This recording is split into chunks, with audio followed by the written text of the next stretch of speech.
According to the Barnet Limited website, the Montego Bay South project is an ambitious 20-year urban development plan that will transform Jamaica's tourist capital into a modern 21st century city, adding 12,000 new jobs and providing approximately 3,500 homes in the process. The project is being developed in 16 phases and will feature commercial, residential, institutional, and recreational spaces. Welcome back to my Developments in Montego Bay series. If you enjoy these types of videos, you can check out my other playlists. For example, my Developments in Jamaica playlist. I am sure that you will enjoy those videos. Now on to it. So now I want to get a bit more into which land is being used. The Carr Jarretts have ownership of the Barnet Lands, which were once sugar lands. According to this article, there was a time where the land included almost all of Montego Bay, going all the way out to Falmouth. It was Sir Francis Moncrief Carr Jarrett's belief that the land he and his family inherited was to be used to create a structured and organized western city. Now, what is planned for this area will be complemented by the Montego Bay Perimeter Road, as based on the proposed road alignments, it will be passing by this area. As mentioned in this article, in reference to the Montego Bay bypass, it is expected that the project will open new areas to the south of Montego Bay for development and expansion, giving access to lands for housing development. So basically, we are going to be able to witness the transformation of Montego Bay and St. James on a whole right before our eyes. And it is a welcomed expansion, as presently we have outgrown Montego Bay proper and are desperately in need of a more organized and a much bigger city. As you know, they are expecting to start the Montego Bay Perimeter Road project later this year. I can actually see this all coming together nicely. This is strategic urban planning and development at its finest. Do you agree?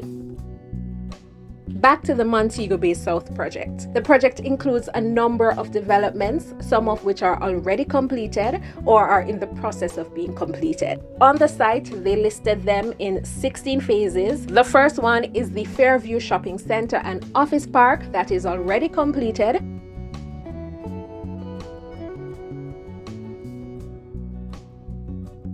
Then we have Bogue Village, which was completed some time ago. I did not know that this was a part of the project, so good to know. They are also planning other housing developments, such as both phases of a townhouse development known as Fairfield Village, another housing development called Belfield Village, but this one is a mid to high income retirement community. Then they have a community called Riverwalk, which will be a high income residential area with a mix of single family lots and townhouses. Then we have Barnet Village, which will have residential lots. They also mentioned Fairfield Private Phase 2. Now, I sincerely hope that all of these planned developments come to fruition. Of course, there is Barnet Tech Park. I did a walkthrough of the park some time ago. Those videos are linked above and in the description box if you want to have a look at them. Apparently, another tech park will be created. This one will be called South Bank Business District and Tech Park. They are also proposing a Fairfields Commercial Park, then Pies River Rail and Transportation Center, North Bank Business District, Fairfield National Park, which will include a recreational space that is family focused. There will be picnic areas, campgrounds, a botanical garden, or a trail. The Springs Commercial District. They also shared on the site some government projects that include Granville Trade and Town Center, High School and Playfields, and Regional Justice Center. With this massive urban development plan for the city of Montego Bay, it would be remiss of them not to include the development of a massive transportation system, and they did not miss the mark. They are planning to connect a railway passenger terminal to the national railway system and also incorporate a bus route into the mix. In order to make the area aesthetically pleasing, they are thinking about the possibility of placing the utilities underground. Of course, this will also ensure that if there is a hurricane, those facilities will not be affected.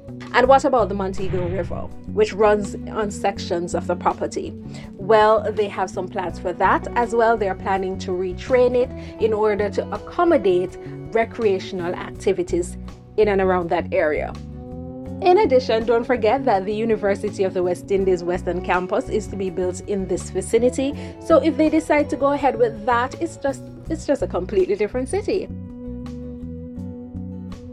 I often refer to Fairview as the new Bay, but we'll soon be including this area into this, what I've designated as the new Bay.